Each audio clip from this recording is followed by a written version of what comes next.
우선은 F6 비자는 이제 준비할 때 가장 중요한 네 가지가 있어요. 네 가지가 있는데, 첫 번째는 E9 비자로 4년 이상을 한국에서 근무를 해야 돼요. 근데 4년 중에 3년 이상은 동일한 산업군에서 일을 해야 돼요. 예를 들면 제조업으로 들어왔으면 제조업에서 3년 이상을 근무하고 E9 비자로 4년 이상 근무하면 됩니다. 두 번째는 2년 연봉이 상당히 중요합니다. 2년 연봉은 그 한국 표준 그 직업군에서 매년 3월하고 9월 달에 이제 발표가 되는데, 지금은 3,450만 원 정도 1년에 평균 임금이 그 정도 되기 때문에 2년치 연봉이라고 한다면 2017년 소득금액 증명원하고 2018년도 근로소득 원천 징수가 일반적으로 발행이 되어야 합니다.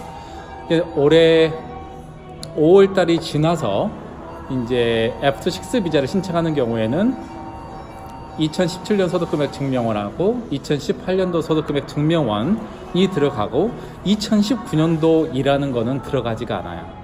이 부분들을 우리 외국인 근로자들이 잘 모르고 있는 것 같아요. 중요한 건 무조건 2년입니다. 1월부터 12월 그렇게 해서 서류가 들어가야 되는 게 기본적인 거고요.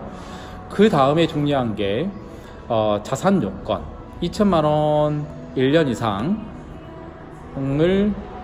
이제 보유를 해야 되는데, 가장 추천해드리고 싶은 거는 돈을 모아서 통장에 이제 세이빙을 하는 것도 하나의 방법이죠. 월급에서 모아서. 하지만 가장 이상적인 거는 적금을 넣는 거를 추천을 해드려요. 왜 그러냐면 본인 통장에 3천만 원이고 4천만 원이고 가지고 있으면 이게 집에서 달라고 합니다.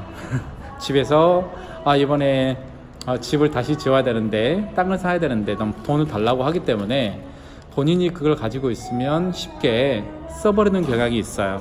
그래서 이제 가장 좋은 거는 아예 묶어 놓는 게 중요하죠. 그래서 적금 넣는 거나 아니면은 이제 아내나 아이를 초청하기 위해서 돈을 모아서 이제 전세 보증금으로 2천만 원 이상 1년 이상 가지게 되면 그것도 신청할 수 있는 사유가 됩니다. 또 하나는 이제 마지막인데요. 한국어 능력 시험이 이제 3급 또는 사회통합 프로그램 4단계 이수입니다. 사회통합 프로그램은 알겠지만은 5단계까지가 있잖아요. 5단계를 이제 마치고 나면 이제 심화로 국적 20시간을 듣는 경우 있는데, 그 정도까지는 필요하지 않고 4단계 이수로만으로도 충분합니다. 중요한 거는 이제 비자를 받고 나서, F6 비자를 받고 나서가 중요해요. 그럼 어떻게 해야 되느냐?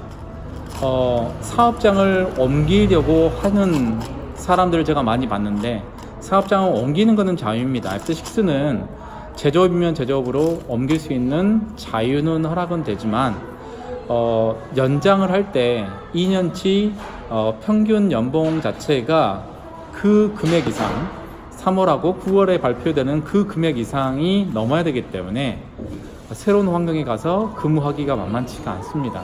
그래서 가급적이면 지금 현재 하는 회사에서 열심히 일하는 것도 하나의 방법이고, 이제 이게 하나의 방법이죠. 그래서 두 가지 조건을 항상 만족을 시켜야 돼요.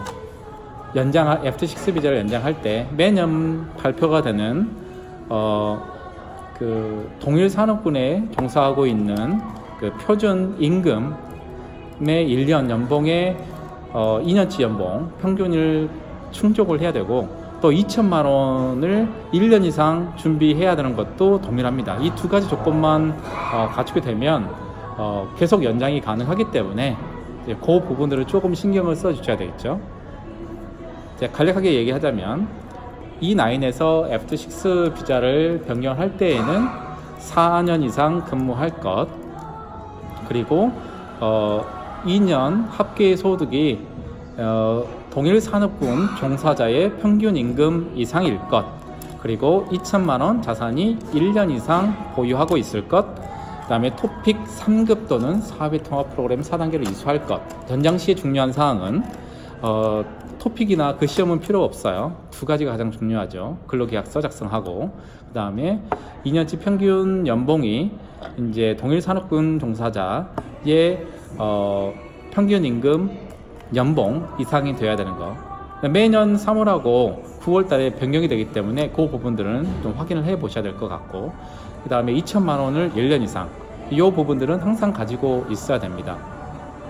F6 비즈에 대해서 잘 알았죠? 네.